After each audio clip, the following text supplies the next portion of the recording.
Welcome to Q&A Thursday. I am your coach, Tandar. Let's begin. I'm always late. No matter how I try to manage my time, I'm still late. What's missing? Thank you so much for writing in, Tandar. Remember, you're not the only person struggling with this issue. There are times when we are running around taking care of so many things at the same time. I don't know about you, but I do wish sometimes that I was an octopus and I had 8 hands to juggle it all. So with that being said, I have good tips for you that hopefully will help you be timely. So let's not keep you waiting. Number 1, prepare ahead. There are some chores that we can manage to take care of them ahead of time. You have to prepare lunch for yourself or for your kids, and you have to make sure everyone is set to go, but it will save you time in the long run. Number 2, prioritize. What I suggest you do is make a list of the most important things that you need to take care of that day, meaning things that you need to be on time for. That means if you're making a lunch appointment with your friend, or you have a meeting at 2 o'clock, or you have to make it to the symphony at 6 o'clock and the doors will be shut at 5:30, these are the times that you need to organize yourself to get there on time. Other things in between, such as better make a few phone calls to make some appointments or set up some meetings, those things can be in between your main chores. And we all understand for being once or twice late to something due to traffic, due to some last minute thing that comes up, that's your responsibility to make it on time.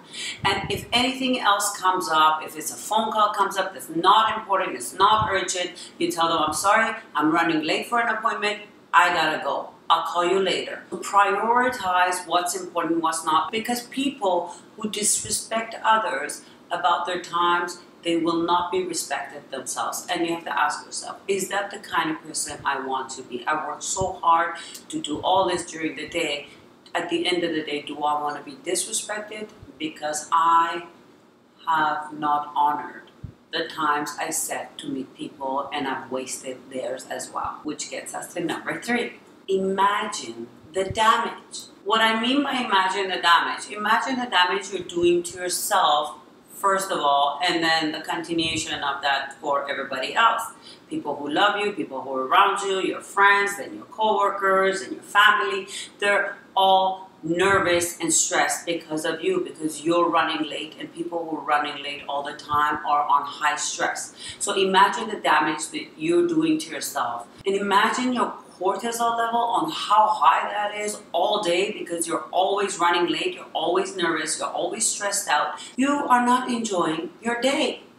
So the solution here is to set yourself up to leave 15 to 20 minutes earlier. And the phone calls that are not do or die, leave them for later. Send a text and say, I'm very busy. I know I told you I'm going to call you, but I won't be able to do it right now. There's someone respecting me enough to be there on time, so I have to return that. And as a result, get there in a calm energy. You sit down, you enjoy your day, you go from one appointment to another, and I promise you, you will have extra time to grab that cup of coffee, make that phone call. You will have time for all of it when you organize yourself in a way to prioritize and also imagine the damage that you do not want to do to yourself and eventually to others. So that gets us to the last tip. Number 4, take notes. People who are always running late, they think it might be so hard to change all that around. They think they have to change their entire day, entire chores, everything around, so they are not late anymore. If you make a list, take notes of the times that you were on time and why were the reasons you were on time, and all the times you were late and why were you late. Figure out the ones that are important and you're running late on. Like, for example, if you're at a doctor's appointment, it's not your fault that the doctor is running late, which they always are. You send an email, you make a phone call and say, the doctor is running late. I'm really sorry.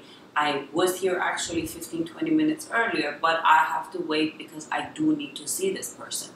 before I get to you. So you allow the other person also to do whatever they want with their time and not just sit there waiting for you. That list is not going to only tell you what you're running late and what you're not running late on, or what's important and what's not important on. It helps you get you centered back to who you're supposed to be, the respected, kind person that you are, and not being judged and seen only as this person who always runs late.